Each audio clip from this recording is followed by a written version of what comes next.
السلام علیکم ورحمۃ اللہ وبرکاتہ۔ ناظرین کیسے ہیں آپ؟ اللہ تعالیٰ آپ کو ہمیشہ خوش رکھے، اللہ تعالیٰ آپ کو صحت و تندرستی سے نوازے۔ ناظرین آج جس ٹاپک پہ میں بات کرنے لگا ہوں وہ ٹاپک انتہائی قیمتی ٹاپک ہے، انتہائی اہم ٹاپک ہے۔ اس حوالے سے انشاءاللہ بات ہوگی۔ تو اس ٹاپک کا عنوان ہے دمہ۔ دمہ کیا ہوتا ہے، اس کے اقسام کیا ہیں، اس کا علاج کیا ہے۔ اس پہ انشاءاللہ تفصیل سے بات ہوگی، تو اس کے لیے آپ نے میرے ساتھ رہنا ہے، ویڈیو کو اینڈ تک دیکھنا ہے۔ جب آپ ویڈیو تک اینڈ تک دیکھیں گے تو پھر آپ کو انشاءاللہ ایک زبردست قسم کی مفید معلومات ملے گی، جس سے آپ کو بہت زیادہ فائدہ ہوگا۔ تو ناظرین ویڈیو شروع کرنے سے پہلے ایک چھوٹی سی گزارش رکھوں گا کہ اگر ابھی تک آپ نے میرے اس چینل کو سبسکرائب نہیں کیا تو پلیز سبسکرائب کر دیں۔ اس سے میری آپ حوصلہ افزائی کریں گے اور اس سے آپ کا تعاون ہوگا میرے ساتھ۔ تو پلیز سبسکرائب کر دیں، اور اس میں ساتھ میں بیل آئیکن کا بٹن آئے گا، یعنی گھنٹی کا نشان آئے گا، تو اس کو بھی آپ پریس کر دیں گے۔ تو اس سے یہ ہوگا کہ میری ہر آنے والی نیو ویڈیو جو میں روزانہ اپلوڈ کرتا ہوں تو اس کا نوٹیفیکیشن آپ کو مل جائے گا کہ میں نے نیو ویڈیو اپلوڈ کر دی ہے۔ تو اسی طرح آپ کو اطلاع مل جائے گی کہ میں نے آج یہ ویڈیو اپلوڈ کی ہے، تو آپ کو کوئی بھی میری ویڈیو جو ہے وہ مس نہیں ہوگی۔ تو ناظرین اب آتے ہیں ہم ٹاپک کی طرف۔ تو دمہ یعنی سانس کی تنگی، اس بارے میں مشہور ہے کہ جب تک سانس ہے تب تک دمہ رہتا ہے۔ کیا یہ بات درست ہے یا بات غلط ہے؟ تو اس سے پہلے اگر آپ نے لائک نہیں کیا میری ویڈیو کو تو آپ لائک کر دیں، اور میری ویڈیو کو شیئر کر دیں، اور کمنٹس کے اندر ضرور بتائیے گا کہ میری یہ ویڈیو کیسی لگی۔ تو ناظرین ایسا پہلے زمانے میں سنتے تھے کہ دمہ جو ہے وہ سانس جب تک ہے تب تک جان نہیں چھوڑتا، لیکن اب ایسا بالکل نہیں ہے۔ قانون مفرد اعضاء نے علاج بہت آسان اس کا بنا دیا ہے۔ لاکھوں لوگوں کو، ہزاروں نہیں لاکھوں لوگوں کو اللہ تعالیٰ نے قانون مفردہ اعضاء کے حکماء کے ذریعے ان کا علاج کیا ہے، اور اب وہ لوگ جو ہے اللہ کے فضل و کرم سے ایک سکون کی زندگی بسر کر رہے ہیں۔ تو اصل میں ہوتا یہ ہے کہ علاج ہی جب غلط ہوتا ہے تو پھر قصور حکمت کو دیتے ہیں، قصور علاج کو دیتے ہیں۔ دیکھیں بیماری کو سمجھ کے تشخیص کر کے جب علاج کیا جاتا ہے اور پھر اس مطابق اگر دوائی دی جاتی ہے تو انشاءاللہ کامیابی ملتی ہے، ورنہ اکثر ہمارے ہاں یہ ہوتا ہے کہ ایک ہی قسم کی بیماری کو سمجھا جاتا ہے اور پھر ایک ہی قسم کی دوائی دے دی جاتی ہے، چاہے وہ کسی بھی قسم کا مرض ہو۔ تو اس سے یہ بجائے فائدہ کے بجائے اس کا نقصان ہی ہوتا ہے۔ تو ایسا نہیں ہونا چاہیے۔ بیماری جو ہے وہ ایک قسم کی نہیں ہوتی، ہر اللہ نے ہر کسی کا مزاج مختلف بنایا ہے، ہر قسم کے مزاج میں بیماری کا جو ہے نا ہونا بھی مختلف ہوتا ہے۔ تو بیماری کو پرکھنے کے لیے، دیکھنے کے لیے، سمجھنے کے لیے پہلے تشخیص کریں۔ جب آپ درست تشخیص کر لیں گے تو پھر یقینی بات ہے کہ آپ بیماری تک بھی پہنچ جائیں گے، اس کے علاج تک بھی پہنچ جائیں گے۔ تو سب سے پہلے تشخیص کریں کہ بیماری کس نوعیت کی ہے، کس مزاج کی ہے، مریض کا مزاج کیا ہے، اس کو دوائی کس مزاج کی دینی ہے۔ جب یہ آپ تشخیص کر لیں گے تو پھر آپ یقینی بات ہے کہ علاج بھی آپ درست کر لیں گے۔ ایسے ہی دمہ بھی جو ہے وہ ایک قسم کا نہیں ہوتا، اس کے 3 قسم ہوتے ہیں، تینوں کا الگ علاج ہے۔ بدقسمتی سے ہمارے ہاں تینوں اقسام کا دمہ کا علاج جو ہے وہ ایک ہی قسم کی ادویات سے کیا جاتا ہے، جس سے ناکامی ہوتی ہے۔ اب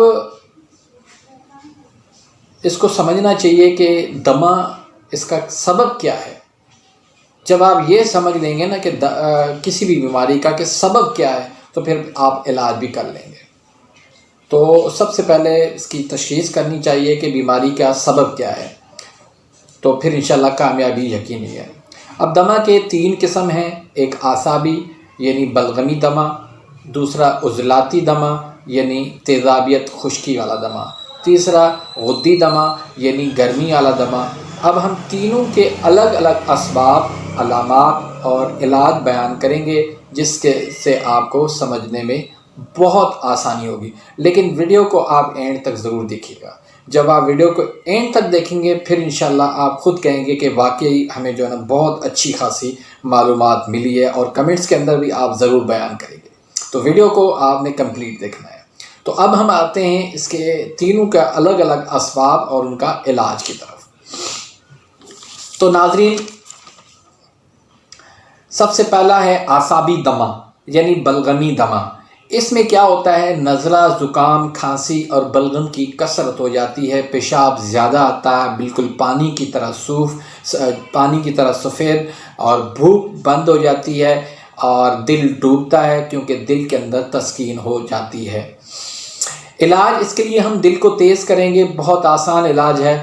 اس کے لیے ہم دل کو تیز کریں گے، عضلات کو تحریک کریں گے۔ اب آپ کو سمجھ آنی چاہیے کہ دل کو تحریک کیسے دیتے ہیں، دل کو جو ہے وہ تیزاب جو ہے وہ کیسے مضبوط کرتے ہیں۔ دل کے اندر جب ہم ترشی اور تیزابیت زیادہ پیدا کریں گے تو انشاءاللہ دل بھی مضبوط ہو جائے گا، اور اعصابی دمہ جو ہے وہ بھی اپنے انجام کو پہنچے گا۔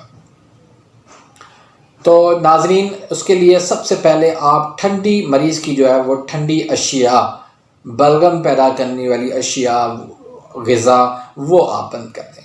جب تک یہ آپ غذا بند نہیں کریں گے تب تک آپ اعصابی دمہ بھی ختم ہونے والا نہیں ہے۔ تو ان میں آپ دودھ، بالائی، مکھن، سویاں، کسٹرڈ، کدو، توری، بھنڈی، کھیرا، یہ چیزیں آپ بالکل بند کر دیں، اور ترش چیزیں دیں، جیسے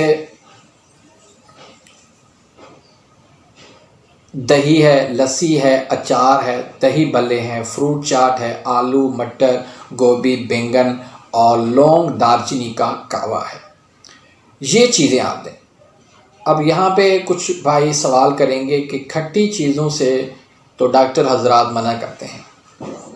بھائی کھٹی چیزوں سے منع کرتے ہیں، لیکن آپ دیکھیں گے کہ جو آپ کو میڈیسن دیں گے، پین کلر دیں گے، اینٹی بائیوٹک دیں گے، تو ان کے اندر وٹامن سی کا آپ کہیں گے کہ وہ ساری اس کے اندر ترشی اور تیزابیت ہوتی ہے۔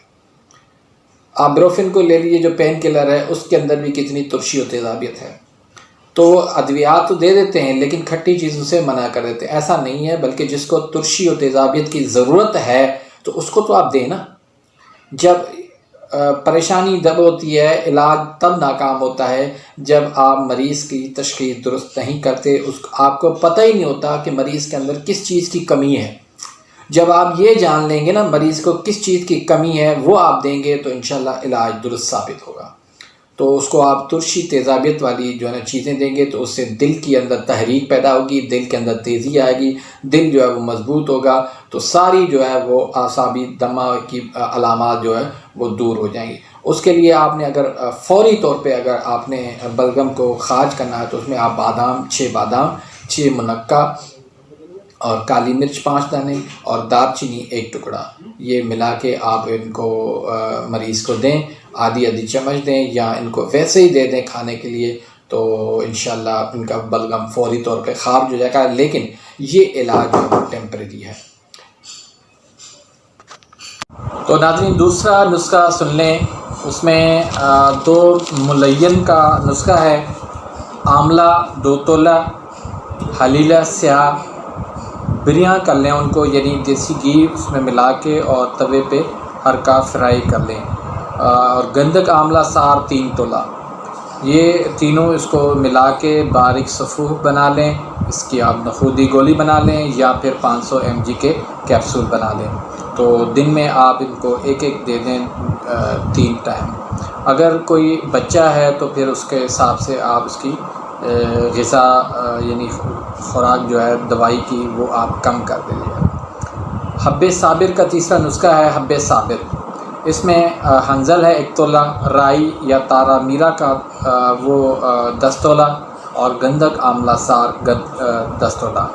ان کو تینوں کو آپ باریک پیس لیں، صفوف بنا لیں، اس کی آپ نخودی گولی بنا لیں، ایک گولی دن میں 3 مرتبہ دیں۔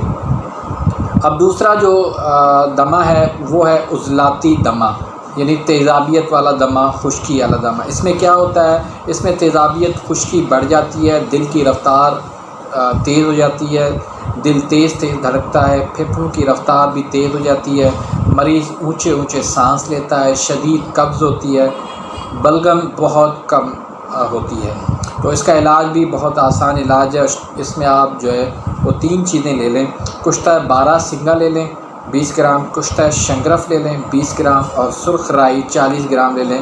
سرخ رائی کو آپ 1 گھنٹے تک اچھی طرح سے کھرل کر لیں، اور اس کو آپ بچہ ہے تو اس کو آپ 250 گرام کا کیپسول بنا کے دیں، اور بڑا ہے تو ان کو آپ 500 mg کے کیپسول بنا کے دیں۔ ساتھ میں آپ ان کو اجوائن اور پودینہ کا کہوا دیتے رہیں۔ تیسرا جو دمہ ہے وہ ہے گرمی والا دمہ، جس کو غدی دمہ کہتے ہیں۔ پیشاب اس میں کم ہوتا ہے، سرخ جلن کے ساتھ ہوتا ہے، بلڈ پریشر قدرے ہائی ہوتا ہے، ضعف قلب ہوتا ہے، پھپھڑے ڈھیلے پڑ جاتے ہیں، قے والا نمونہ ہو جاتا ہے، دل ڈوبتا ہے، بلغم آسانی سے خاک ہو جاتا ہے۔ اس کے لیے بہت ہی آسان نسخہ ہے، اس کو اکسیر بادیان کہتے ہیں۔ اس میں ہلدی ہے، سونف ہے اور ملچی ہے، تینوں کو آپ باریک پیس لیں، 500 mg کے کیپسول بن لیں یا نخود کی گولی بنا لیں، صبح دوپہر شام ایک دیتے جائیں۔ اللہ کے فضل کرم سے غدی دمہ جو ہے، گرمی والا دمہ جو ہے وہ بھی انشاءاللہ ختم ہو جائے گا۔ تو یہ بالکل 100% پرفیکٹ علاج ہے دمہ کا، اور اللہ کے فضل کرم سے ہم بہت سارے مریضوں کا علاج کر رہے ہیں، اور بہت سارے مریضوں کا علاج کر چکے ہیں۔ ہمارے حکماء اللہ کے فضل کرم سے لاکھوں کی تعداد میں اس دمہ کا علاج کر چکے ہیں۔ کوئی مسئلہ نہیں ہے، کوئی جو ہے نا پریشانی والی بات نہیں ہے۔ جو کہتے ہیں کہ دمہ آخری سانس تک جان نہیں چھوڑتا، وہ بالکل غلط ہے۔ دمہ بالکل چھوڑ جاتا ہے، بالکل آپ جو ہے نا اپنی لائف جو ہے وہ سکون کے ساتھ گزار سکتے ہیں۔ تو ناظرین، یہ ویڈیو آپ کو کیسی لگی، اس کا فیڈ بیک ضرور دیجیے گا، اپنے کمنٹس کے اندر ضرور بتائیے گا، اپنی دعاؤں میں یاد رکھیے۔